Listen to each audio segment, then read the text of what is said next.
Você já se perguntou, Jesus Cristo é Deus? Ou quem sabe, por que essa questão é tão importante para a fé católica? Essa dúvida não é nova.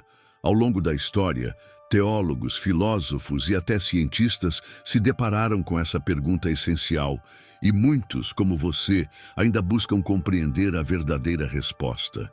Mas e se eu te dissesse que a resposta para essa questão é o alicerce de toda a nossa fé? O Catecismo da Igreja Católica nos oferece uma explicação profunda, sólida e reveladora que não apenas esclarece quem é Jesus, mas também define seu papel como o centro da nossa vida espiritual. Neste vídeo, vamos além das superficialidades.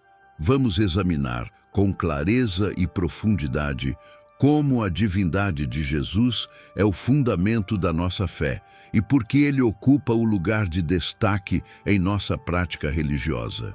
Não estamos falando apenas de um conceito abstrato ou de uma crença histórica distante.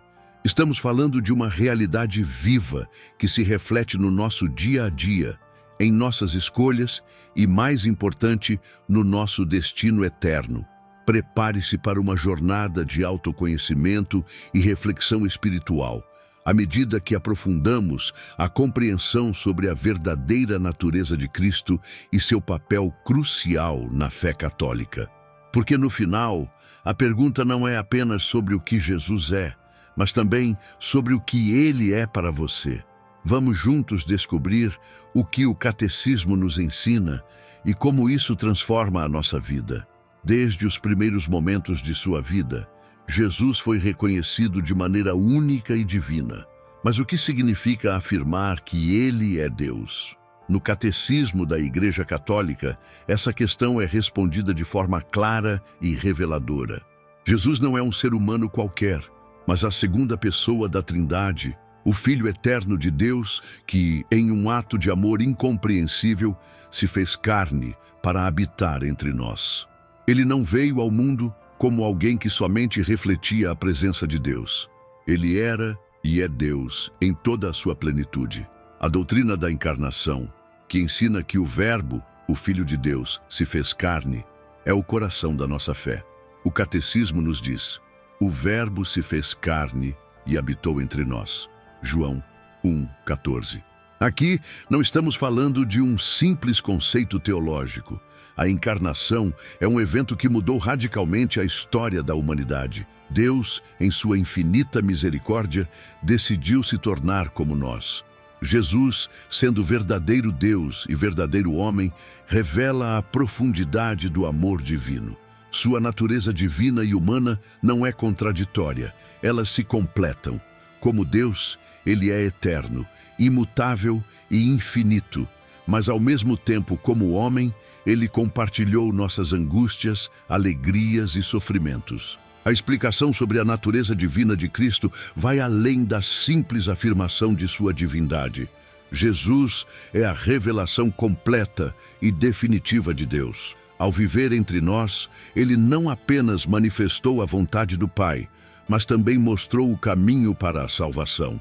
Ele é a imagem visível do Deus invisível, a expressão perfeita de um Deus que não se contentou em ser distante, mas que desejava se aproximar da humanidade de forma concreta.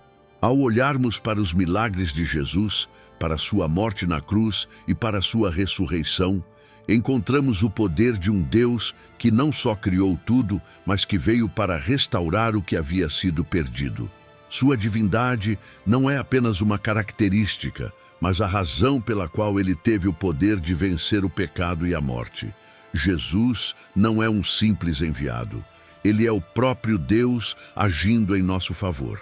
No Catecismo, também é destacado que o reconhecimento de Jesus como Deus não é uma crença isolada, mas algo essencial para a redenção de todos os homens.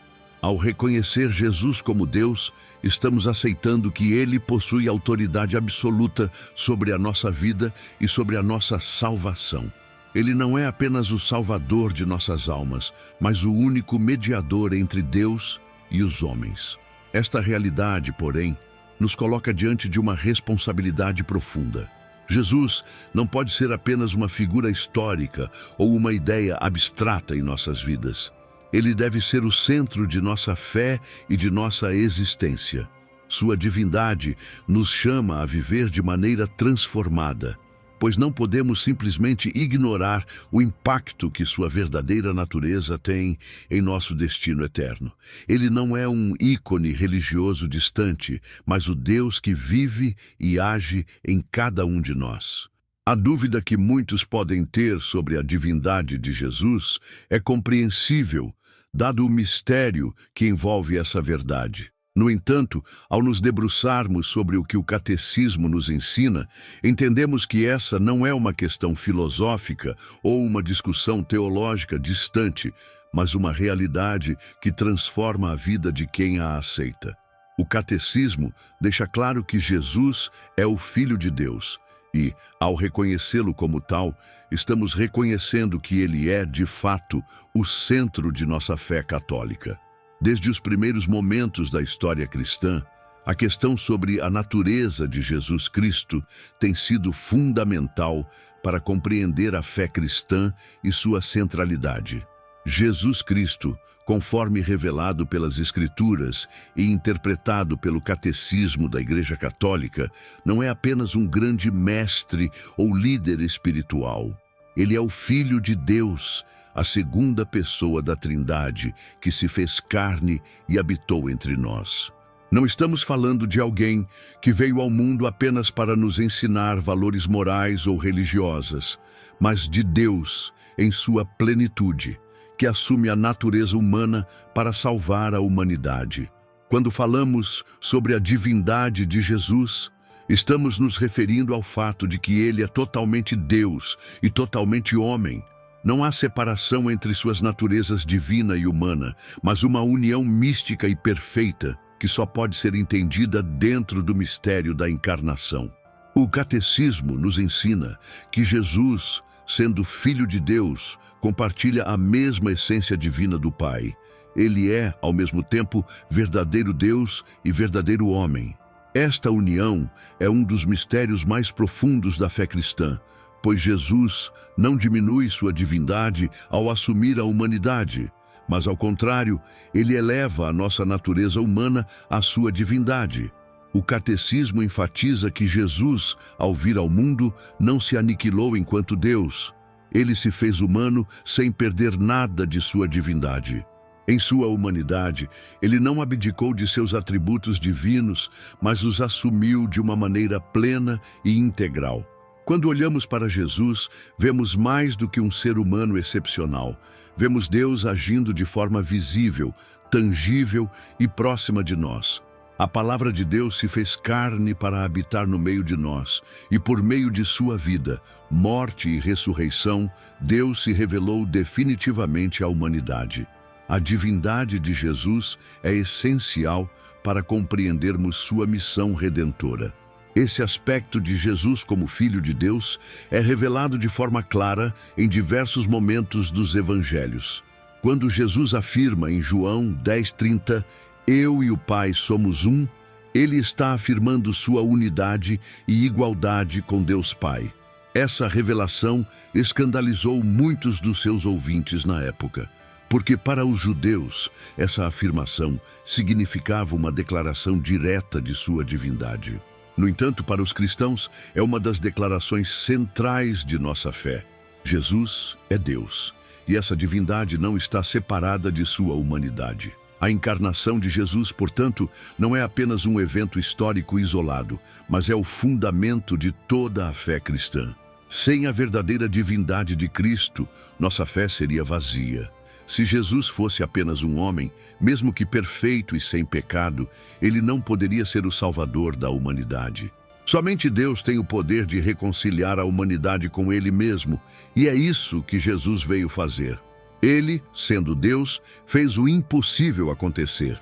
Deus e homem se reconciliando na mesma pessoa, oferecendo a salvação àqueles que creem nele. A explicação de sua divindade também é essencial para compreendermos o sacrifício de Cristo na cruz. Jesus não morreu apenas como um exemplo de amor ou um mártir que sofreu por uma causa. Ele morreu como o próprio Deus, oferecendo-se como sacrifício perfeito pelos pecados do mundo. O Catecismo afirma que só a morte de Cristo, sendo ele verdadeiro Deus e verdadeiro homem, poderia alcançar a plenitude da salvação, porque em sua natureza divina, ele possuía a capacidade de vencer o pecado e a morte, e em sua humanidade, ele se ofereceu como o Cordeiro Imaculado, o sacrifício perfeito para a redenção. Portanto, a verdadeira natureza de Jesus como Deus e Filho de Deus não é um mero título ou um conceito abstrato, mas uma realidade que transforma nossa compreensão sobre Deus e sobre nós mesmos. Ao compreendermos que Jesus é Deus, estamos sendo convidados a viver uma relação pessoal e profunda com Ele, pois Ele não é um Deus distante e inacessível, mas o Deus que se fez carne, que caminhou conosco, que conheceu nossas aflições e, principalmente, que nos deu sua vida para a nossa salvação. Essa compreensão não apenas esclarece a identidade de Cristo, mas também nos convida a viver nossa fé de forma mais autêntica e transformadora. Jesus não é apenas uma figura religiosa, ele é a presença viva de Deus em nossas vidas, o Salvador que nos chama a seguir seus passos, a viver como ele viveu e, assim, a participar da vida divina que ele nos oferece. Essa centralidade de Jesus como Deus e Filho de Deus é a base de nossa esperança cristã, pois a divindade de Cristo nos garante que, em sua morte e ressurreição, a salvação que ele oferece é eterna e eficaz para todos aqueles que acreditam nele e o seguem. Jesus Cristo é o caminho para o Pai, o mediador entre a humanidade e Deus, e é por meio dele que temos acesso à vida eterna. A Trindade é um mistério que desafia a nossa compreensão humana, mas é central para a nossa fé. No Catecismo da Igreja Católica, encontramos a explicação de que a Trindade é um único Deus em três pessoas: o Pai, o Filho e o Espírito Santo. Embora cada pessoa da Trindade seja distinta, elas estão unidas em uma única essência divina, compartilhando uma mesma natureza, um mesmo poder e uma mesma eternidade. Mas o que isso tem a ver com Jesus Cristo e sua divindade? Para entender o papel de Jesus dentro da Trindade, precisamos primeiro entender o conceito de unidade e distinção. O Catecismo nos ensina que o Filho é gerado pelo Pai, mas nunca foi criado. Ele é, desde sempre, igual ao Pai, em dignidade e poder. Isso significa que, ao chamarmos Jesus de Filho de Deus, não estamos falando de uma criação divina recente, mas de uma geração eterna e imutável. Jesus, o Filho, existe desde antes da fundação do mundo, e sua relação com o Pai é uma relação de amor, de comunhão perfeita e eterna. Essa ideia de comunhão é fundamental para compreendermos a divindade de Cristo. O Pai e o Filho estão unidos por um vínculo de amor infinito, um amor que é também a base de nossa fé. Quando Jesus se encarnou, ele trouxe esse amor eterno para o mundo. A sua vinda à Terra não foi apenas uma intervenção divina em um ponto específico da história. Foi a própria Trindade se manifestando no tempo e no espaço. O Catecismo explica que, ao encarnar-se, o Filho não perdeu nada de sua divindade, mas se uniu à nossa humanidade de maneira única e irrepetível. Aqui entra a importância do Espírito Santo, que em sua missão não é distinto da missão do Pai e do Filho, mas atua como aquele que vivifica e que testemunha a ação de Cristo no mundo.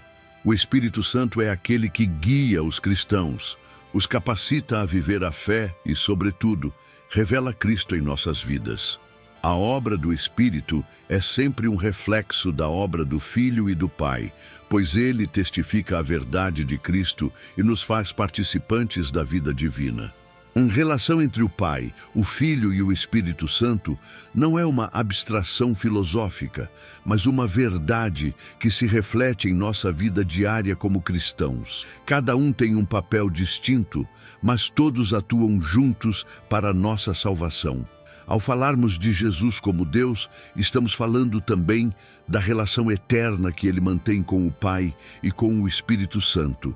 Eles não são apenas coparticipantes da criação, mas coparticipantes do nosso processo de redenção. Jesus, sendo o Filho, é a expressão visível da Trindade, mas a sua divindade não é independente das outras duas pessoas divinas. Através dele, podemos ter acesso ao Pai, e é pelo poder do Espírito que a obra de salvação é realizada em nós. Ao acreditarmos em Jesus Cristo, estamos afirmando não apenas a sua divindade individual, mas também o mistério da unidade da Trindade, que é o fundamento da nossa fé.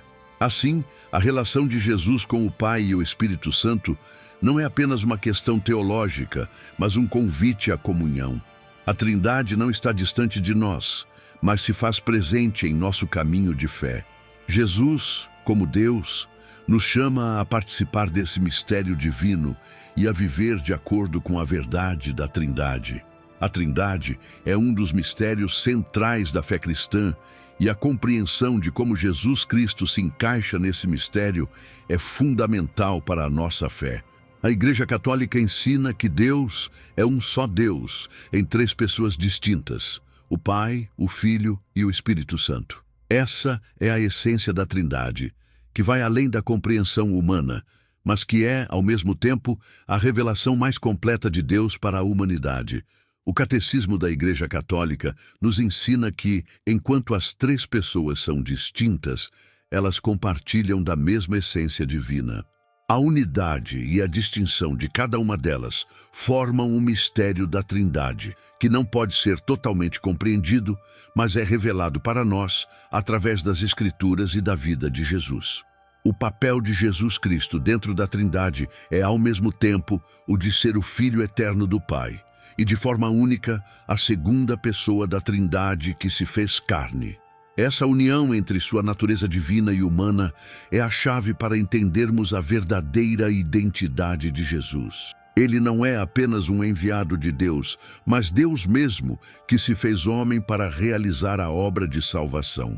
A relação entre o Pai e o Filho é uma relação de amor eterno.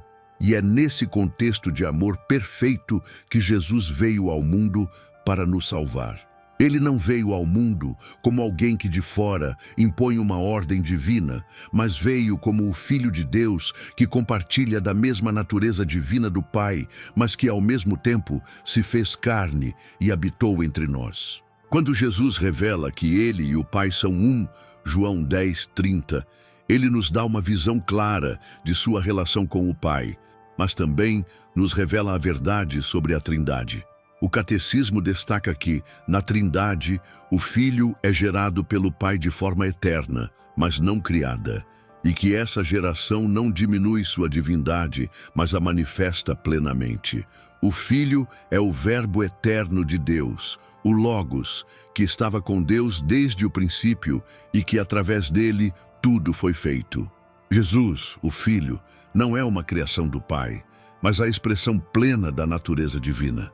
A relação entre o Pai e o Filho não é uma relação de subordinação, mas de comunhão perfeita, pois ambas as pessoas compartilham da mesma essência divina. Jesus, como o Filho, revela o Pai de maneira plena e perfeita. Ele não vem para fazer algo que o Pai não faria, mas para revelar a vontade do Pai, para manifestar sua glória e ensinar a verdade do reino de Deus. O Catecismo ensina que Jesus é a imagem visível do Deus invisível, Colossenses 1:15, e como tal, ele revela a totalidade do ser de Deus. Ele é o caminho para o Pai, pois como diz em João 14:6, eu sou o caminho, a verdade e a vida. Ninguém vem ao Pai senão por mim. Dessa forma, Jesus é o mediador entre Deus e os homens, o único que pode nos aproximar de Deus de forma verdadeira, pois ele é, ao mesmo tempo, Deus e homem. A pessoa do Espírito Santo também desempenha um papel vital na revelação da Trindade. O Espírito Santo, o terceiro membro da Trindade, é aquele que dá vida à Igreja e testifica o trabalho de Cristo em nossas vidas. O Espírito é enviado para continuar a obra de Cristo, guiando os fiéis à verdade plena e santificando-os para que possam viver a vida cristã. O Catecismo explica que o Espírito Santo é o amor entre o Pai e o Filho, e é Ele quem faz a Trindade presente em nossas vidas. O Espírito não atua de maneira independente, mas sempre em união com o Pai e o Filho, completando a revelação de Deus e nos capacitando a viver a fé. Por meio do Espírito Santo, Jesus, embora fisicamente ausente, continua a estar presente na Igreja e em cada um de nós. O Espírito nos ajuda a viver de acordo com os ensinamentos de Cristo, nos dá força para viver a santidade e nos une à comunhão divina. Ele é a presença ativa de Deus em nossas vidas, ajudando-nos a crescer na fé e no amor a Deus.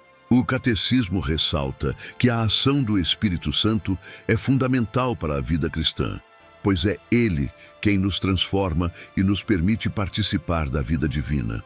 A relação entre as três pessoas da Trindade é marcada por uma união perfeita e harmoniosa, onde o Pai, o Filho e o Espírito Santo são igualmente Deus, mas com funções distintas. O Pai é o Criador, o Filho é o Redentor e o Espírito Santo é o Santificador. Juntas, essas três pessoas trabalham em perfeita harmonia para a salvação da humanidade, realizando a vontade de Deus em nossa vida. A compreensão dessa relação trinitária é crucial para entender o papel de Jesus como o Filho de Deus, que vem ao mundo para cumprir a missão que o Pai lhe confiou e, ao mesmo tempo, para revelar a plenitude de Deus à humanidade. A Trindade, em sua complexidade e beleza, é o mistério central da fé cristã, e é através dela que temos acesso à salvação em Cristo.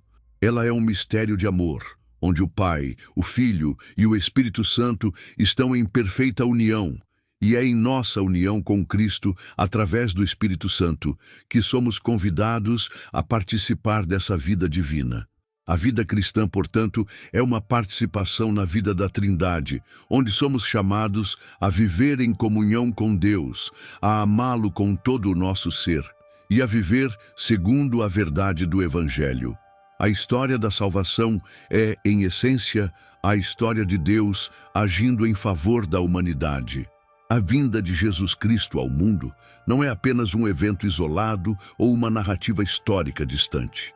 Jesus é o centro da história de Deus com os homens, e sua vida, morte e ressurreição são o ponto de convergência de todo o plano divino para a humanidade. O Catecismo da Igreja Católica nos lembra que Jesus Cristo é o cumprimento de todas as promessas feitas por Deus. Em sua pessoa, Deus revela o que sempre quis para nós: a salvação eterna, a reconciliação e a comunhão perfeita com Ele. Desde os primeiros momentos da humanidade, Deus preparou o caminho para a vinda do Salvador. No Antigo Testamento, vemos Deus fazer alianças com o seu povo, preparar profecias e sinais que apontavam para um Messias. Mas Jesus não é apenas a realização dessas promessas. Ele é a revelação definitiva de Deus. O Catecismo destaca que em Jesus, Deus se manifestou de maneira plena e definitiva. Ele não veio para complementar a revelação de Deus, mas para revelar Deus em sua totalidade. Jesus Cristo, o Filho de Deus, não veio ao mundo como um mero enviado, mas como o próprio Deus que se fez homem para restaurar a humanidade. Sua missão não era apenas ensinar boas moralidades ou oferecer conselhos sábios. Sua missão era muito mais profunda. Ele veio para salvar. A salvação que Jesus trouxe não era apenas uma libertação do mal ou do pecado, mas uma reconciliação com Deus, um retorno ao estado original de harmonia com o Criador. Na cruz, Jesus realiza a obra de salvação ao oferecer sua vida como sacrifício perfeito que apaga os pecados do mundo. O catecismo nos ensina que, através de sua morte, Jesus reconcilia a humanidade com Deus. O que ele fez não foi apenas um ato de misericórdia, mas a ação de Deus em seu mais alto grau. Ele, que é sem pecado, se fez pecado por nós, para que, por meio dele, fôssemos reconciliados com o Pai. A ressurreição de Jesus confirma que a obra da salvação foi completa e que, em Cristo, temos agora a vitória sobre o pecado e a morte. O ato salvífico de Cristo não está restrito ao momento histórico de sua morte na cruz. Ele transcende o tempo e é aplicado a todos os cristãos, em todos os momentos da história. Jesus, em sua humanidade e divindade, age como o mediador perfeito entre Deus e os homens. A Igreja, como corpo de Cristo, vive da graça que ele conquistou para nós. Cada sacramento, cada celebração da Eucaristia é uma participação no sacrifício de Cristo, que continuamente nos oferece sua salvação. Por isso, Jesus não é apenas o centro de nossa fé, mas o centro de toda a história da humanidade. Ele é o cumprimento das promessas de Deus, o Cordeiro de Deus, que tira o pecado do mundo e nos convida a participar de sua vitória sobre o mal. Sem Jesus, não há redenção, não há esperança. Ele é o caminho, a verdade e a vida. João 14:6.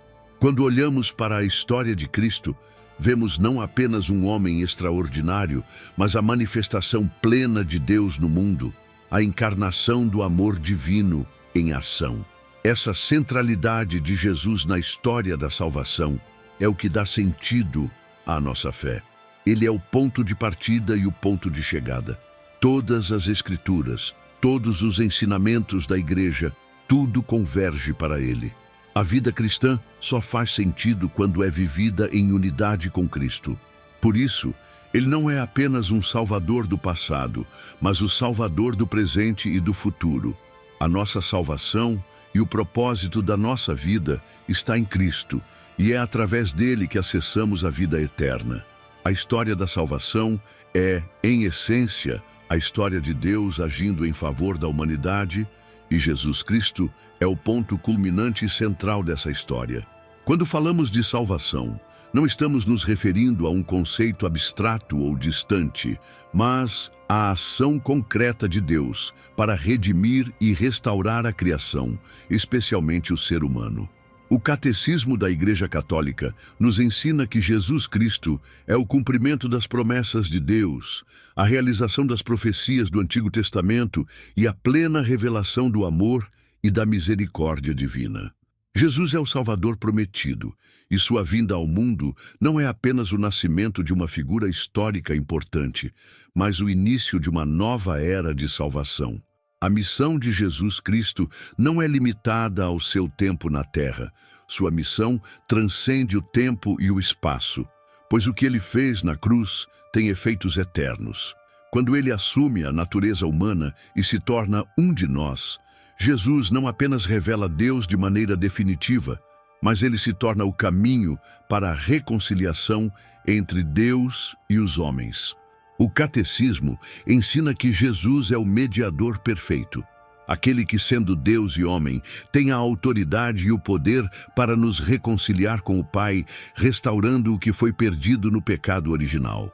A salvação realizada por Jesus não se limita a um ato de perdão de pecados, mas é um ato completo de restauração da humanidade. Em sua morte, Jesus não apenas nos oferece perdão, mas ele nos transforma. O pecado que nos separava de Deus é superado, e a verdadeira vida que ele nos oferece é a participação na sua própria vida divina. Jesus não veio para fundar uma religião, mas para nos reconciliar com o Pai, para que, por meio dele, pudéssemos ser restaurados à plenitude da comunhão com Deus. No momento de sua crucificação, Jesus se oferece como o Cordeiro de Deus, aquele que se sacrifica por todos nós. O Catecismo explica que sua morte não é uma morte comum, mas a morte do Filho de Deus, que com seu sangue paga a dívida do pecado e nos abre as portas do céu. Ele morre por amor, para tirar o pecado do mundo, João 1:29, e em sua ressurreição, ele confirma que a obra da salvação foi completada. Ao ressuscitar, Jesus vence a morte, e essa vitória sobre o mal e a morte é o fundamento de nossa esperança cristã. Mas a salvação de Jesus não é apenas algo que aconteceu no passado. Ela é uma realidade vivida no presente, pois Cristo não está apenas no passado, como uma figura histórica, mas está vivo agora, atuando em nossas vidas. A Igreja, corpo de Cristo, vive dessa salvação todos os dias, celebrando os mistérios de Cristo através dos sacramentos, principalmente da Eucaristia, onde de forma misteriosa, mas verdadeira, a morte e a ressurreição de Cristo são atualizadas para nós. Cada vez que nos aproximamos de Cristo na Eucaristia, participamos da obra redentora de Jesus e somos fortalecidos pela sua graça. Essa salvação é universal, mas também profundamente pessoal. Jesus Cristo oferece a todos a possibilidade de salvação, mas essa oferta precisa ser aceita pessoalmente. O Catecismo destaca que, embora Jesus tenha dado sua vida por todos, somente aqueles que acolhem sua mensagem de salvação e que vivem segundo seu Evangelho podem experimentar plenamente o dom da vida eterna. Esse é o convite que Cristo faz a cada um de nós, a participar de sua salvação, vivendo em comunhão com Ele e com a Igreja. O mistério da salvação não termina com a morte e ressurreição de Cristo. Ele promete voltar no fim dos tempos, e nesse momento toda a história da salvação será consumada. O juízo final, quando Cristo julgará os vivos e os mortos, será a realização final de sua missão redentora, quando todo o mal será vencido e a obra de Deus será plenamente realizada. O Catecismo ensina que, enquanto aguardamos esse grande dia, nossa missão é viver como discípulos de Cristo, buscando imitar sua vida, seu amor e sua fidelidade ao Pai, sabendo que, ao fazer isso, estamos colaborando com a obra de salvação que Ele iniciou e que Ele completará no fim dos tempos. Em suma, Jesus Cristo é o centro da história da salvação, e toda a Bíblia, desde o Antigo Testamento até o Novo Testamento, aponta para Ele. Ele é a resposta definitiva ao pecado e à morte e a realização do plano de Deus para a humanidade. Ele nos oferece a salvação que vem de Deus, não como algo distante, mas como algo presente e real, que transforma nossas vidas. A missão de Jesus não foi apenas um evento no passado, mas um mistério contínuo, vivido e experimentado por todos os que creem nele e seguem seu caminho. É essa salvação oferecida em Cristo que é a base de nossa fé e a esperança da vida eterna. A missão de Jesus Cristo na Terra foi uma missão divina, única e irremediavelmente conectada à sua natureza divina. Para compreender de forma profunda a divindade de Jesus, é preciso entender o propósito de sua vinda ao mundo. Jesus não veio para ser apenas um mestre ou um líder espiritual. Ele veio para cumprir a vontade de Deus e realizar a redenção da humanidade. A missão de Cristo era restaurar o que estava perdido, a comunhão perfeita com Deus, a qual foi rompida pelo pecado original. O Catecismo da Igreja Católica ensina que Jesus, como Deus, tem o poder de perdoar os pecados. Isso se torna claro em momentos-chave de sua vida, como no perdão da mulher adúltera ou no perdão do paralítico em Cafarnaum. A declaração de Jesus, "Teus pecados estão perdoados", Lucas 5:20, foi um escândalo para os fariseus, pois apenas Deus poderia perdoar pecados. Mas o Catecismo explica que, ao fazer isso, Jesus não estava apenas demonstrando sua misericórdia, mas revelando sua autoridade divina. Ele, sendo Deus, tinha o poder de perdoar os pecados e restaurar a relação quebrada entre o homem e Deus. A cruz de Cristo é o ápice da sua missão redentora. O sacrifício de Jesus na cruz é a expressão máxima de Deus se entregando por amor à humanidade. Não se trata apenas de um ato de misericórdia, mas da vontade soberana de Deus em salvar a criação, restaurando o que foi corrompido pelo pecado. Jesus, sendo verdadeiramente Deus e verdadeiramente homem, é o único capaz de realizar essa obra de salvação. Sua morte na cruz não foi apenas um sacrifício humano, mas o sacrifício do próprio Filho de Deus, oferecido para a redenção de toda a humanidade. No momento de sua crucificação, Jesus, ao declarar "está consumado", João 19:30, anunciou o cumprimento total de sua missão. A obra da salvação estava completa.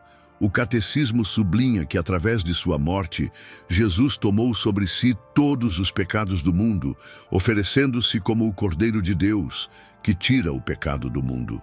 Esse ato de amor redentor não é uma mera figura ou símbolo, mas um acontecimento histórico real que tem efeitos eternos para toda a humanidade.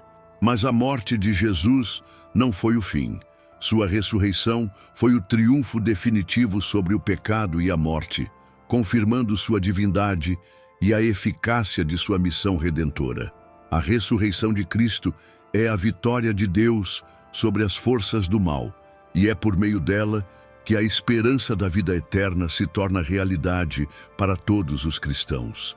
Jesus, ao vencer a morte, abriu as portas do céu para aqueles que crerem nele. A ressurreição é a fundamentação da nossa fé cristã, porque sem ela, a morte de Cristo seria apenas uma morte comum. Mas, com ela, vemos que ele é verdadeiramente Deus e o vencedor definitivo sobre o mal. Jesus é, então, o Redentor não só porque morreu, mas porque, sendo Deus, ele teve a autoridade e o poder para fazer com que sua morte fosse capaz de salvar. O catecismo reforça que em Cristo a salvação foi realizada em seu sentido completo, a liberdade do pecado, a promessa da vida eterna e a reconciliação com Deus. Tudo isso somente através da pessoa de Jesus, que é ao mesmo tempo Deus e homem, pode ser possível. Ele não foi um salvador comum, ele era o próprio Deus se entregando pela salvação de todos. Compreender a divindade de Jesus é, portanto, entender que a salvação que ele oferece não é uma salvação qualquer, mas uma salvação que vem de Deus. Ele é Deus feito carne, o único mediador entre Deus e os homens, e é por meio dele que temos acesso à verdadeira vida eterna. A missão de Jesus Cristo é, sem dúvida, a mais importante de todas as missões, e sua divindade é essencial para que essa missão tenha a profundidade que ela realmente possui. A salvação da humanidade não poderia ser realizada por um simples homem, mas somente por Deus encarnado, que por sua natureza divina tem o poder de vencer o pecado e a morte. O Catecismo da Igreja Católica ensina que Jesus é verdadeiramente Deus e verdadeiramente homem, e essa união das naturezas divina e humana é a chave para compreender sua missão redentora. Desde o início de sua missão pública, Jesus declara ser o Filho de Deus, e é essa afirmação de sua identidade divina que define a profundidade de sua obra de salvação. Ele não veio apenas como um grande mestre ou um profeta, mas como o próprio Deus que se fez carne para restaurar à humanidade a comunhão perfeita com o Pai. Sua missão não era apenas ensinar boas moralidades ou pregar sobre um Deus distante, mas realizar a reconciliação entre Deus e os homens através de um sacrifício perfeito, algo que nenhum ser humano poderia fazer por si mesmo. Somente Deus poderia assumir nossos pecados e pagar o preço necessário para nossa salvação. Quando olhamos para a obra de Jesus, especialmente para sua morte na cruz, vemos que Jesus não veio apenas para mostrar o caminho para o Pai, mas para nos reconciliar com Ele de forma real e profunda. O Catecismo explica que, ao morrer por nós, Jesus oferece a mais profunda manifestação do amor de Deus. Um amor que não mede esforços e que não hesita em dar a própria vida pela humanidade. Ele não morreu por causa de seus próprios pecados, mas levou sobre si os pecados de todos, para que, através de sua morte, a humanidade pudesse ser redimida. Em sua morte na cruz, Jesus assume o papel de Cordeiro de Deus, aquele que tira o pecado do mundo. João 1:29. Este é um sacrifício perfeito, que não precisa ser repetido, porque é suficiente para salvar toda a humanidade. A cruz não é apenas um evento trágico, mas o ato definitivo de salvação, onde Deus em Cristo se oferece em sacrifício por amor ao mundo. O catecismo nos ensina que Jesus, sendo Deus, tinha o poder de vencer o pecado e a morte. Sua morte foi o preço pago pela nossa redenção, e sua ressurreição é a afirmação de que essa redenção foi completa. Mas a missão de Jesus não termina na cruz. Sua ressurreição é a vitória sobre a morte e a afirmação de que Ele é verdadeiramente Deus. A ressurreição não é apenas uma prova de que Ele venceu a morte física, mas é a garantia de que a morte não tem mais poder sobre aqueles que creem nele. Através da ressurreição, Jesus se torna a primeira amostra da nova criação, mostrando que nele a vida eterna é uma realidade concreta e acessível a todos que nele creem. A ressurreição é o selo de Deus sobre a obra de salvação realizada por Cristo na cruz. Além disso, a missão redentora de Jesus também inclui o envio do Espírito Santo. O Espírito Santo é dado à Igreja para continuar a obra de Cristo no mundo. A missão de Jesus não é uma missão isolada, mas é uma missão que se prolonga através da ação do Espírito Santo na Igreja. O Catecismo nos ensina que o Espírito Santo, ao ser enviado após a ascensão de Cristo, não apenas santifica a Igreja, mas também nos torna participantes da missão de Cristo, capacitando-nos a viver a vida cristã e a expandir o reino de Deus através da evangelização, da oração e do testemunho de vida. A missão redentora de Jesus é, portanto, muito mais do que um ato isolado de perdão de pecados. Ela é uma obra de reconciliação completa, que inclui não apenas a salvação dos pecados, mas a restauração da comunhão com Deus e a transformação do ser humano. A salvação de Cristo não é apenas algo que acontece uma vez no tempo, mas é uma realidade contínua, pois por meio de sua morte e ressurreição, Cristo inaugura uma nova era para a humanidade. Uma era onde Deus está verdadeiramente presente em nossas vidas, através da ação do Espírito Santo. Jesus, em sua missão redentora, não apenas nos traz a possibilidade de perdão, mas nos oferece também o poder de ser transformados. Ele não apenas salva, mas nos chama a viver a vida divina já aqui na terra, a viver a santidade que Ele demonstrou, e ao fazer isso, a participar da sua glória eterna. Ele é o mediador entre Deus e os homens, e é por meio dele que temos acesso à vida eterna, à comunhão com Deus e à restauração do relacionamento perfeito que existia entre Deus e a humanidade no princípio. Em última análise, a missão de Jesus Cristo é completa e perfeita, porque ele, sendo Deus, tinha o poder de realizar uma obra que nenhum ser humano poderia realizar por si mesmo. Ele é o Filho de Deus, que se fez homem para restaurar a humanidade, e, em sua divindade, ele nos oferece a vida eterna. A missão de Jesus é, portanto, uma missão plena e transformadora, que nos chama a viver de acordo com sua vontade, a seguir seu exemplo e a participar da sua vida divina. A Igreja Católica, em sua essência, não é apenas uma instituição humana ou uma organização religiosa qualquer.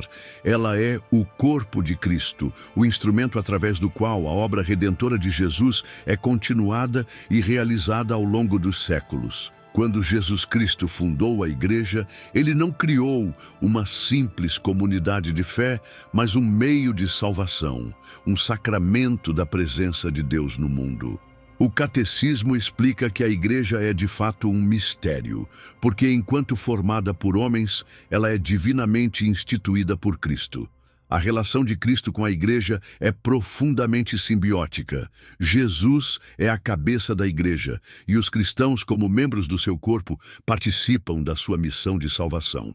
Quando Jesus, antes de ascender ao Pai, instrui os apóstolos a fazer discípulos de todas as nações e a batizar em seu nome, ele não apenas delega uma missão, mas funda um corpo perfeito e divinamente guiado para que os fiéis possam continuar o seu trabalho na terra. A igreja, como corpo de Cristo, é formada e alimentada por ele em cada celebração da Eucaristia e cada sacramento. Cada um de nós, ao ser batizado, se torna parte do corpo de Cristo, um com ele. Jesus Cristo, ao instituí-la, disse: "Eu estarei convosco até o fim dos tempos." Mateus 28, 20. Sua presença na igreja não é apenas espiritual, mas real e ativa. No Catecismo, lemos que a igreja é o povo de Deus, mas ela é, acima de tudo, a igreja de Cristo. Ela existe porque Cristo quis que ela existisse. Não somos membros de uma igreja qualquer, mas da igreja fundada por Jesus, que é o único mediador entre Deus e os homens. A igreja, como corpo de Cristo, tem sua origem em Cristo e é chamada a continuar a missão de Cristo. A igreja não é apenas um lugar onde nos reunimos para adorar a Deus, mas é o meio pelo qual recebemos a salvação, pois é através dela que nos tornamos discípulos de Cristo e fazemos parte da sua obra redentora. Quando olhamos para a igreja, vemos mais do que uma organização humana. Vemos a presença de Cristo no mundo, sustentada por sua graça e guiada pelo Espírito Santo. É por meio da igreja que recebemos os sacramentos, que são os sinais eficazes da graça de Deus, e especialmente a Eucaristia, que é o corpo e o sangue de Cristo, a verdadeira comida que nos alimenta espiritualmente e nos une mais profundamente com Ele. Cristo não apenas estabeleceu a igreja para que ela existisse como uma organização religiosa, mas para ser sua própria presença no mundo, a comunidade dos salvos, que por meio dele pode acessar a vida eterna. Essa conexão entre Cristo e a igreja é vital para nossa compreensão de quem Ele é e do seu papel na salvação. Jesus não apenas fundou a igreja e a deixou à mercê dos homens. Ele continua a atuar nela e através dela, principalmente através dos sacramentos e da pregação do Evangelho.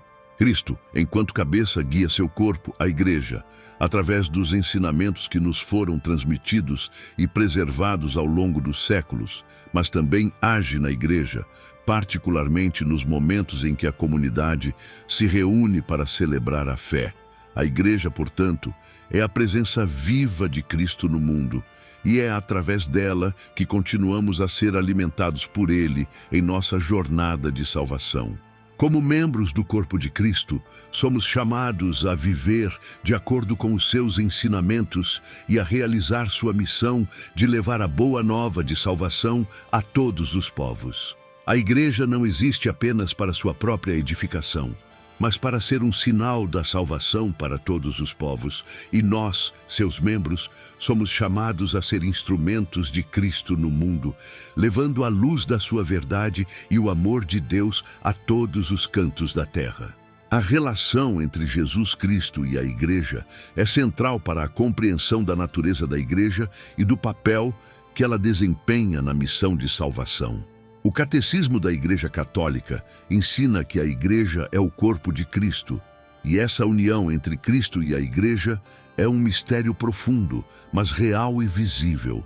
A Igreja não é apenas uma instituição humana, mas a comunidade dos discípulos de Cristo, que através de sua graça foi fundada por Ele para continuar sua missão de redenção no mundo. Jesus não deixou a igreja como uma mera organização administrativa ou um conjunto de normas. Ele a fundou para ser a extensão de sua presença no mundo. A igreja é chamada a ser a manifestação viva do Cristo ressurreto, a continuação de sua obra de salvação e o meio pelo qual Deus age no mundo hoje. Quando falamos da igreja como corpo de Cristo, estamos reconhecendo que Cristo é a cabeça da igreja, e todos os cristãos são membros desse corpo. O catecismo ensina que essa unidade orgânica é vital para a vida cristã, pois a igreja não pode existir sem a presença de Cristo. E Cristo não pode estar presente no mundo sem a igreja. A igreja é, portanto, inseparável de Cristo. Ele é a fonte da vida da igreja e é por meio dela que os cristãos têm acesso ao Pai. A igreja é, assim, o lugar onde a obra redentora de Cristo continua, e é a comunidade onde os cristãos se reúnem para viver a fé, celebrar os sacramentos e, juntos, seguir o caminho de Cristo. Em relação a essa comunhão entre Cristo e a igreja, é importante destacar que a igreja não existe por si mesma, mas existe para Cristo. Ela foi instituída por Cristo para continuar sua missão no mundo e os membros da igreja são chamados a vivenciar essa missão de maneira concreta e ativa. O catecismo afirma que a igreja tem uma missão universal de levar o evangelho a todos os povos, mas também tem uma missão específica de continuar a obra de Cristo na celebração dos sacramentos e na evangelização. A Eucaristia, por exemplo, é um dos meios mais importantes pelos quais a igreja recebe a presença real de Cristo em sua vida. E é nela que os cristãos participam da vida divina de Cristo, fortalecendo sua união com Ele. Essa relação de Cristo com a igreja é fundamental também para entendermos o papel da autoridade na igreja. Quando Jesus fundou a igreja, ele deu a seus apóstolos uma missão específica de ensinar, batizar e governar em seu nome. O catecismo nos ensina que Pedro e seus sucessores, os papas, têm um papel único na igreja como líderes visíveis e pastores universais. Essa autoridade não é algo imposto ou arbitrário, mas é dada por Cristo, que confia a sua igreja àqueles que ele escolhe para guiá-la. Essa autoridade, no entanto, nunca deve ser vista como uma autoridade absoluta ou autossuficiente, mas como uma autoridade servidora, sempre orientada para o bem dos fiéis e a glorificação de Deus. A igreja também é descrita como o templo vivo de Deus, onde Cristo habita por meio do Espírito Santo. O catecismo ensina que a igreja não é apenas um lugar de culto, mas um lugar onde a presença de Cristo é real e viva. A igreja é o corpo de Cristo, onde ele continua a agir na história. Cada cristão, como membro do corpo de Cristo, é chamado a viver em união com ele, e a igreja como um todo é chamada a continuar a missão de Cristo no mundo. Essa missão é marcada pela caridade, pela misericórdia e pelo serviço ao próximo, especialmente aos mais necessitados. Além disso, a igreja é também o sacramento da unidade, pois é através dela que os cristãos são chamados a viver em comunhão uns com os outros. A unidade dos cristãos, expressa na participação plena na Eucaristia e na vivência dos sacramentos, é uma das marcas distintivas da Igreja de Cristo. O catecismo destaca que, ao viver a comunhão na igreja, os cristãos são chamados a ser testemunhas do Evangelho, mostrando ao mundo o que significa ser parte do corpo de Cristo, com seus dons, suas fraquezas, suas lutas, mas também com sua força espiritual, que vem da presença contínua de Cristo nela. A igreja também tem uma missão evangelizadora. Não existe verdadeira igreja sem uma missão ativa de levar o Evangelho a todos os povos. Jesus, quando falou aos apóstolos, lhes deu a missão de fazer discípulos de todas as nações, e essa missão é contínua até os dias de hoje. O catecismo nos ensina que todos os cristãos têm a responsabilidade de evangelizar, não só com palavras, mas também com ações, dando testemunho da transformação que Cristo operou em suas vidas. A igreja é, assim, chamada a ser uma luz para o mundo, refletindo a verdade de Cristo em um mundo que precisa desesperadamente dessa luz. Em última análise, a igreja não é apenas uma organização humana ou um conjunto de doutrinas e normas, mas é o lugar onde Cristo continua a estar presente. Ele é a cabeça da igreja e a igreja é o seu corpo, por meio do qual ele age no mundo hoje. A Igreja é o sacramento da salvação, pois por meio dela Cristo nos oferece sua graça, sua misericórdia e sua vida. Ela é, portanto, o lugar da nossa salvação, a comunidade onde recebemos todos os meios necessários para viver a fé cristã e para alcançar a vida eterna com Deus. A Eucaristia é, sem dúvida, o maior e mais sublime dos sacramentos.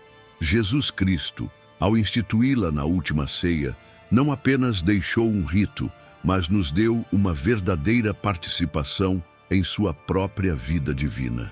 Para entender o papel central da Eucaristia na vida cristã, é preciso compreender o que ela realmente é, o corpo e o sangue de Cristo.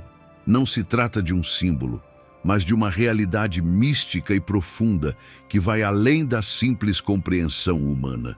O Catecismo da Igreja Católica nos ensina que na Eucaristia, Cristo se faz presente de maneira verdadeira, real e substancial. Jesus disse: "Este é o meu corpo que é dado por vós. Fazei isto em memória de mim." Lucas 22:19. Essas palavras, proferidas por Jesus, não são meras recordações ou lembranças, mas um mandamento divino. Ele não pediu que simplesmente nos lembrássemos dele, mas que nos uníssemos a ele, participando da sua própria vida, recebendo-o em nossa carne e sangue. A Eucaristia é a real presença de Cristo, que se entrega a nós em seu corpo e sangue, para nos nutrir e fortalecer espiritualmente. Ao participar da Eucaristia, o cristão se torna mais íntimo de Cristo. Aquele que recebe a comunhão se une ao próprio Jesus, não apenas de maneira simbólica, mas de forma real. O Catecismo explica que a Eucaristia é o sacramento da unidade, porque ela nos une a Cristo e uns aos outros. Quando tomamos o corpo de Cristo, estamos participando não apenas de uma refeição espiritual, mas de um mistério profundo e eterno. Em cada celebração da Eucaristia, o sacrifício de Cristo na cruz é tornado presente novamente. Não estamos apenas lembrando o que Cristo fez por nós, mas estamos unidos ao seu sacrifício, participando dele e sendo transformados por ele. A Eucaristia não é apenas um rito religioso, mas uma verdadeira escola de vida cristã. Ela nos ensina o que significa viver em Cristo, nos impulsiona a viver segundo o amor divino e nos fortalece para enfrentar as dificuldades da vida.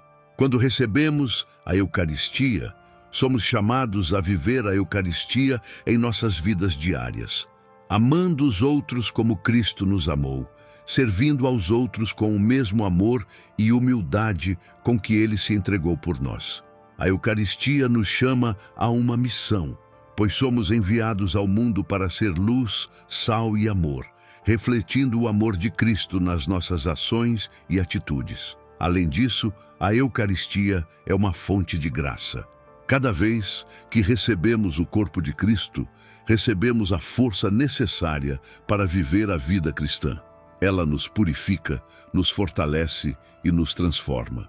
Ao nos unirmos a Cristo na Eucaristia, temos a capacidade de enfrentar os desafios da vida com a força que vem da presença viva de Jesus em nós.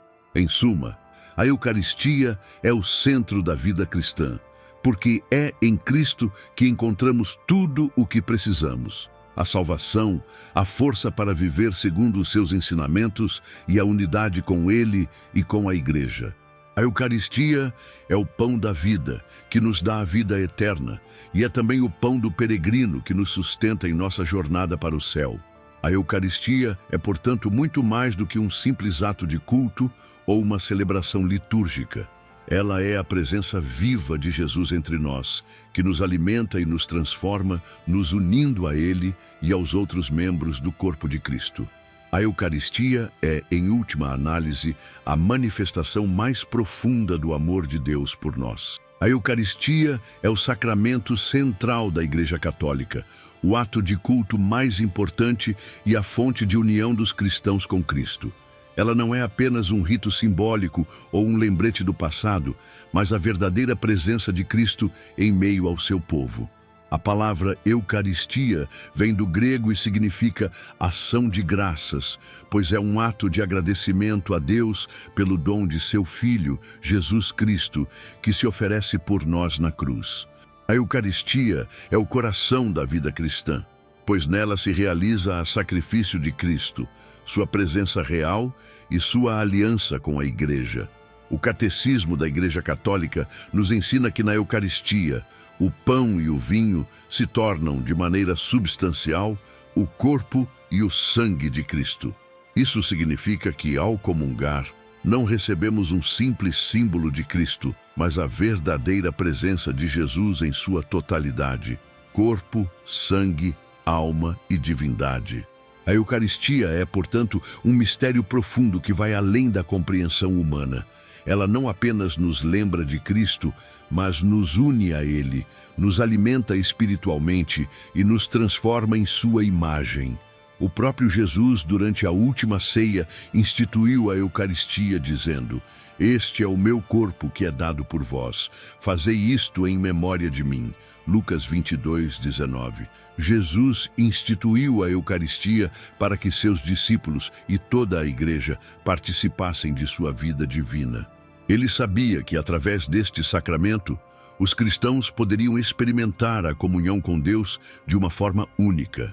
A Eucaristia é o memorial de sua paixão, morte e ressurreição, e ao celebrá-la, revivemos o sacrifício de Cristo na cruz, de maneira não simbólica, mas real e eficaz. Este sacramento não é apenas uma recordação ou uma cerimônia, mas um encontro vivo com Cristo. No Catecismo, lemos que a Eucaristia é a fonte e o ápice da vida cristã. CIC 324. Ela é a fonte porque é a principal fonte de graça, a partir da qual todos os outros sacramentos derivam sua eficácia. Ela é o ápice porque é o ponto mais alto da adoração e da união com Deus. A celebração da Eucaristia é, portanto, o momento culminante da vida cristã, onde a Igreja se reúne em torno do altar para participar de forma sacramental da obra redentora de Cristo. Cada vez que participamos da Eucaristia, nos unimos a Cristo de uma maneira profunda e transformadora. Ele nos dá sua vida e seu amor, e ao comungarmos, nós nos tornamos um com Ele. O Catecismo nos ensina que, ao receber a Eucaristia, não somos meros participantes de um ritual, mas nos tornamos co-participantes da vida divina, pois estamos recebendo a mesma natureza divina de Cristo em nossas vidas. Ao comungarmos o corpo e o sangue de Cristo, estamos abrindo espaço para que Ele habite em nós, para que sua graça nos transforme e nos faça mais semelhantes a Ele. A Eucaristia também é um ato de unidade e comunhão. A Igreja é unida no corpo de Cristo e a Eucaristia é o sacramento que mais claramente expressa essa unidade no corpo de Cristo. O Catecismo fala sobre a Eucaristia como o sacramento da unidade, pois ela nos une a Cristo e uns aos outros como membros do seu corpo. Quando tomamos parte da Eucaristia, somos chamados a viver em comunhão fraterna, como uma família de filhos de Deus. Ao compartilharmos do mesmo pão, somos chamados a viver em unidade e amor uns com os outros, sendo instrumentos de Cristo no mundo. Além disso, a Eucaristia é também uma fonte de missão e de envio. Após a celebração da Eucaristia, somos enviados ao mundo para levar Cristo aos outros. O Catecismo nos lembra que a Eucaristia nos fortalece para viver o Evangelho e para servir aos outros, especialmente aos mais necessitados. Cada vez que participamos da Eucaristia, somos enviados para testemunhar a fé e levar a luz de Cristo a todos os lugares. Assim, a Eucaristia não é apenas uma experiência pessoal, mas uma chamada à missão, para viver e anunciar o amor de Cristo ao mundo. Além disso, a Eucaristia é a fonte de nossa esperança. Ao receber o corpo e o sangue de Cristo, temos a garantia da vida eterna. O catecismo ensina que a Eucaristia é a antecipação da glória celestial, pois ao tomarmos parte do corpo de Cristo, estamos participando da vida eterna que Ele oferece. Assim, a Eucaristia é um sacramento de esperança, pois nos assegura que por meio de Cristo podemos alcançar a vida eterna com Deus. Quando celebramos a Eucaristia, estamos nos preparando para o banquete celestial, onde, um dia, estaremos plenamente unidos a Cristo na glória eterna. Em suma, a Eucaristia é o coração da vida cristã. Ela não é apenas um rito de culto, mas a presença real de Cristo entre nós, a fonte de nossa vida espiritual, a unidade com Cristo e entre nós e a garantia de nossa salvação eterna. A Eucaristia é o sacramento que nos mantém firmes na fé, nos transforma e nos envia a viver a missão de Cristo no mundo. Somente em Cristo e através da Eucaristia podemos ter acesso à plenitude da vida divina, a qual somos chamados a participar. Na tradição católica, um dos aspectos mais profundos de Jesus Cristo é o seu papel como juiz justo no final dos tempos. O Catecismo da Igreja Católica nos ensina que, embora Jesus tenha vindo ao mundo para salvar a humanidade, ele também virá no final dos tempos para julgar os vivos e os mortos. Este julgamento, que será feito de acordo com a verdade divina, é um aspecto essencial da missão de Cristo, que não pode ser ignorado. A pergunta que muitos se fazem é: como pode o Cristo misericordioso ser também o juiz severo e imparcial? Para compreender isso, é necessário entender que o julgamento de Jesus não é uma imposição arbitrária, mas uma expressão da justiça divina. A justiça de Deus não é como a nossa, frequentemente limitada e falha. A justiça divina é perfeita, porque é imparcial e justa em todos os aspectos, refletindo a misericórdia infinita de Deus. Jesus, sendo o Filho de Deus, tem pleno direito de julgar, pois ele é aquele que conhece o coração humano de forma total. Ele sabe quem somos e como vivemos, e por isso seu julgamento será justo e perfeito. No entanto, a justiça de Cristo não é um julgamento punitivo, mas um julgamento que leva em consideração a misericórdia. Cristo, na sua bondade infinita, oferece graça e perdão, mesmo para aqueles que falharam em sua vida. Ele não deseja a condenação de ninguém, mas quer que todos se arrependam e se aproximem dele. O Catecismo nos ensina que Cristo é juiz e salvador, e como juiz, ele traz consigo a oportunidade de salvação para todos aqueles que se arrependem sinceramente de seus pecados e buscam sua misericórdia. O papel de Cristo como juiz justo também está intimamente relacionado à sua misericórdia infinita. Quando Jesus julgou o povo de sua época, ele sempre ofereceu perdão e uma segunda chance. Ele mostrou, especialmente na crucificação, que seu julgamento não é sobre punição, mas sobre restaurar a humanidade.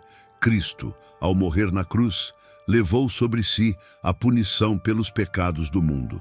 Por isso, ele é, ao mesmo tempo, juiz e Cordeiro de Deus, o que nos oferece a chance de sermos salvos pela graça e não pela justiça puramente retributiva. A Escritura nos fala de dois tipos de juízo: o juízo particular e o juízo final. O juízo particular acontece no momento da morte de cada pessoa, quando a alma é julgada por Cristo e recebe sua recompensa ou punição eterna. O Catecismo deixa claro que, enquanto o juízo final será público e universal, o juízo particular é íntimo e pessoal. Mas, independentemente de quando o juízo acontece, Cristo estará presente para julgar com total justiça e misericórdia. Ele vai julgar a qualidade da nossa vida, nossas ações, nossas intenções e, principalmente, nossa fidelidade a Ele. E, ao mesmo tempo, Ele nos oferece a oportunidade de sermos salvos, nos convidando à conversão e ao arrependimento. Neste contexto, o julgamento de Jesus Cristo não deve ser visto como uma ameaça, mas como um chamado à reflexão, um convite à mudança de vida. Ele vem não para condenar, mas para salvar, para restaurar a ordem divina e para nos convidar ao reino dos céus.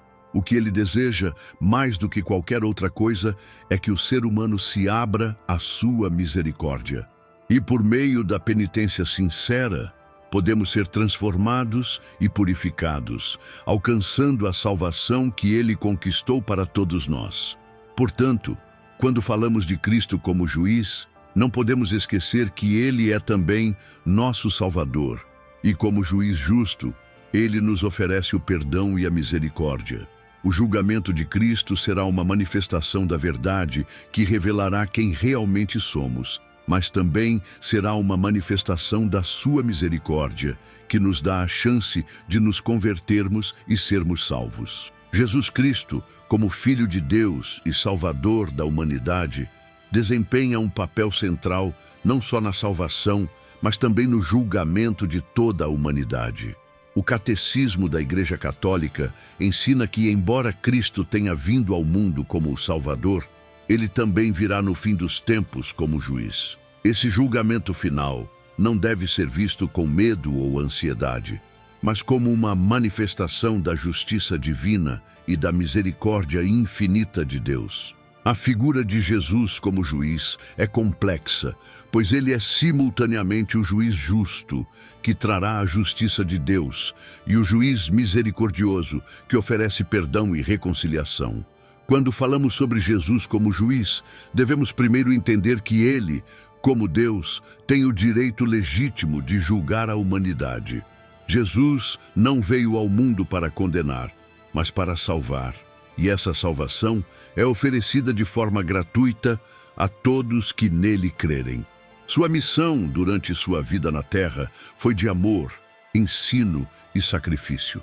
Mas no fim dos tempos, ele exercerá sua autoridade de juiz, trazendo à luz a verdade sobre a vida de cada pessoa. O Catecismo nos ensina que Jesus julgará com justiça e clareza, revelando a verdade escondida no coração de cada ser humano, suas escolhas e ações. Como diz o Evangelho de João, o Pai a ninguém julga, mas deu todo julgamento ao Filho. João 5:22. Portanto, Jesus é o juiz designado por Deus, e esse julgamento será baseado na justiça divina e na misericórdia. Mas o julgamento de Jesus não é uma imposição arbitrária ou tirânica. Ele é justo e misericordioso. E essa união entre justiça e misericórdia é o que torna seu julgamento único.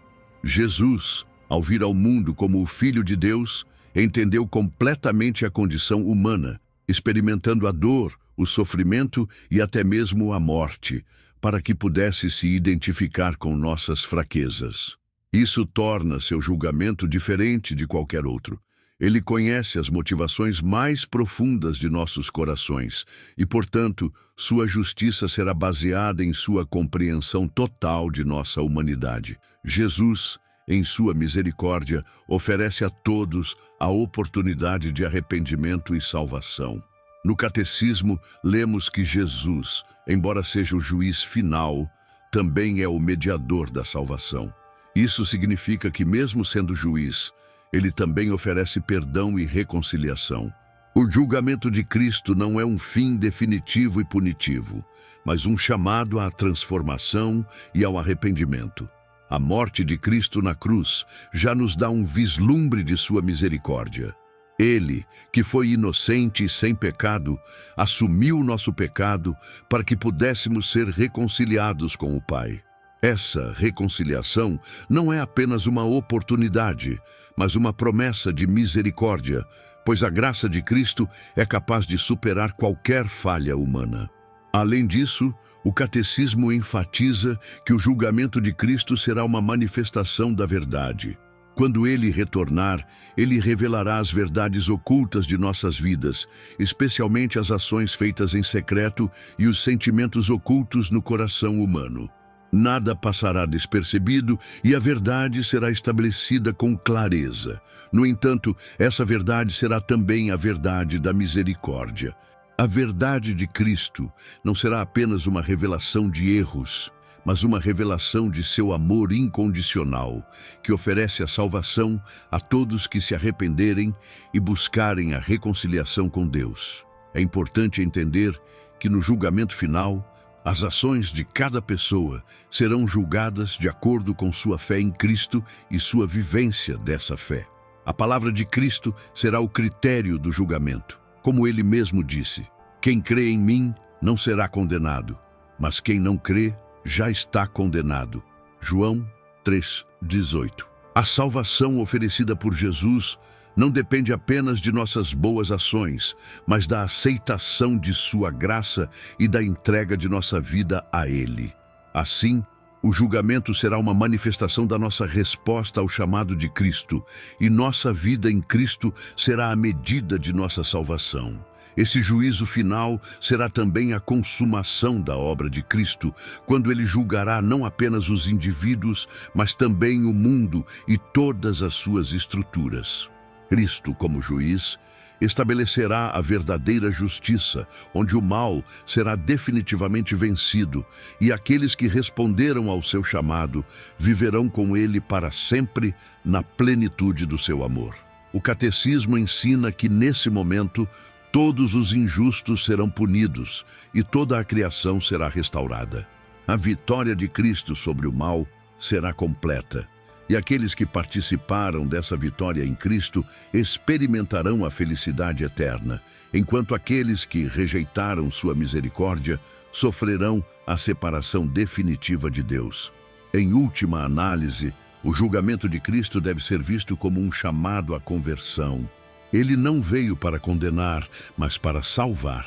E o julgamento final será a manifestação de seu amor redentor e misericordioso, que oferece uma última oportunidade de salvação para todos os que, durante suas vidas, escolheram viver segundo sua vontade. Cristo, o juiz justo e misericordioso, é também o Salvador que deseja que todos se salvem e que nada nos separa de seu amor. A esperança cristã é uma das virtudes teológicas que fundamenta a nossa fé em Cristo.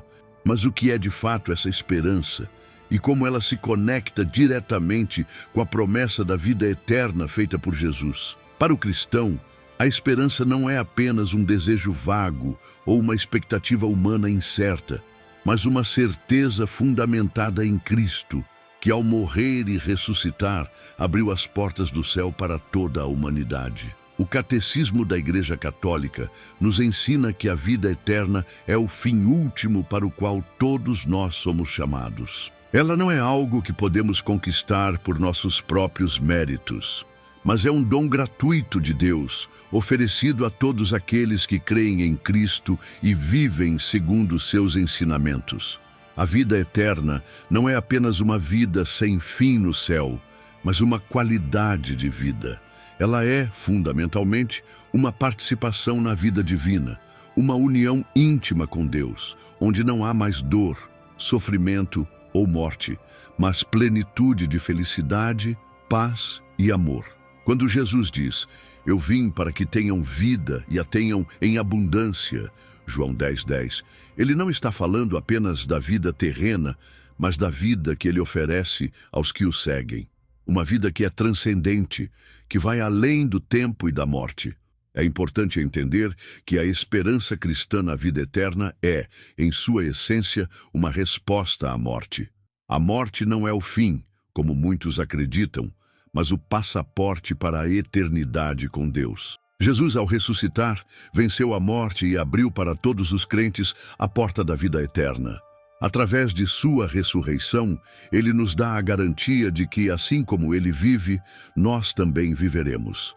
A ressurreição de Cristo não foi apenas um evento histórico isolado, mas a chave para compreender a nossa própria ressurreição, que acontecerá no último dia, quando ele vier em glória para julgar os vivos e os mortos. Para os cristãos, a esperança na vida eterna não é uma esperança vazia ou um anseio de algo distante. Ela é uma esperança ativa e transformadora, que nos impulsiona a viver de maneira diferente. Saber que a vida eterna nos aguarda, nos chama a viver com responsabilidade e com os olhos voltados para o céu. A vida eterna não é apenas uma promessa futura, mas uma realidade presente que molda nossa vida diária. O Catecismo explica que a esperança cristã não é simplesmente uma expectativa daquilo que será, mas um impulso para a santidade, para viver de acordo com a vontade de Deus. A vida eterna é, portanto, o propósito final da nossa vida cristã. Ela nos faz olhar para além das dificuldades e sofrimentos deste mundo, pois sabemos que a nossa verdadeira pátria está no céu. Filipenses 3:20. Em Cristo, a vida eterna é um dom assegurado, que nos dá paz, pois sabemos que nossa salvação já está garantida em Cristo, desde que permaneçamos fiéis a Ele. A promessa da vida eterna é o fundamento da nossa alegria cristã, porque sabemos que, embora o sofrimento e a morte façam parte da experiência humana, não tem a última palavra. Cristo já venceu o mundo e com ele venceremos também. Além disso, a esperança cristã é algo que nos une como igreja, pois todos nós, como membros do corpo de Cristo, compartilhamos a mesma esperança na ressurreição e na vida eterna. É essa esperança que nos sustenta e nos dá força em meio às adversidades. Ao participarmos da Eucaristia, lembramos da promessa de Cristo e nossa fé se fortalece, pois Ele nos alimenta com o seu corpo e sangue, que são um antegosto da vida eterna. Cada vez que celebramos a Eucaristia, é como se participássemos de uma antecipação da alegria e da comunhão que teremos com Deus na eternidade. Em resumo, a esperança cristã não é apenas um desejo, mas uma certeza fundamentada na obra de Cristo. Ele é o caminho, a verdade e a vida, e é por meio dele que alcançamos a vida eterna. Para o cristão, essa esperança é transformadora, pois nos chama a viver para Deus, a ser santos e a esperar com confiança o cumprimento de sua promessa. A vida eterna em sua presença, onde seremos plenamente realizados e onde finalmente experimentaremos a paz perfeita. A esperança cristã é uma das virtudes teológicas fundamentais que sustentam a fé católica. Ela não é uma esperança vaga ou incerta, mas uma certeza profunda, baseada na promessa de Jesus Cristo, a promessa da vida eterna. No Catecismo da Igreja Católica, a esperança cristã é entendida como a esperança em Cristo, que pela sua morte e ressurreição nos abriu as portas da vida eterna com Deus. A promessa da vida eterna não é uma simples aspiração de algo bom que virá no futuro, mas uma certeza que dá sentido e direção à nossa vida presente. A vida eterna não é apenas uma vida sem fim, mas uma qualidade de vida totalmente diferente da experiência humana. Quando Jesus fala sobre a vida eterna, ele não está se referindo a uma existência sem término no tempo, mas à comunhão plena com Deus, onde não há mais dor, sofrimento ou morte, mas plena alegria, paz e união com o Criador. A vida eterna, conforme explicada pelo Catecismo, é a plena realização do ser humano, a finalização do plano de salvação de Deus, onde o ser humano alcança o propósito para o qual foi criado, a comunhão perfeita com Deus. A esperança na vida eterna está radicada na ressurreição de Cristo. Jesus, ao morrer e ressuscitar, vence a morte e, com isso, inaugura para todos os cristãos a possibilidade de uma nova vida. Ele é o primeiro a ressuscitar, e sua ressurreição é a garantia de que todos aqueles que creem nele terão a mesma sorte. O Catecismo nos ensina que, ao participarmos de Cristo pela fé, pelo batismo e pela Eucaristia, nos unimos a ele na ressurreição e, assim, temos a promessa da vida eterna.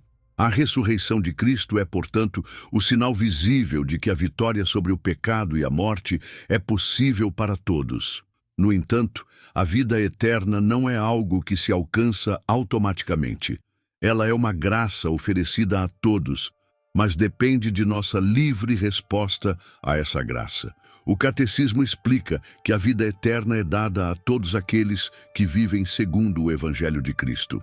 Isso significa que, para entrar na vida eterna, o cristão precisa viver em união com Cristo, obedecer a seus mandamentos e manter-se fiel até o fim. Essa esperança não é uma promessa de algo que nos é garantido sem esforço, mas uma chamada à fidelidade, à conversão constante e à vivência da virtude cristã. Essa esperança é particularmente importante no contexto do sofrimento e da morte. Os cristãos não são imunes ao sofrimento, à dor e à morte. No entanto, a esperança cristã não ignora a realidade do sofrimento, mas a transcende. Em Cristo, os cristãos têm a certeza de que a morte não é o fim. Como São Paulo escreve, se somos unidos com Ele na semelhança da sua morte, também o seremos na semelhança da sua ressurreição. Romanos 6:5.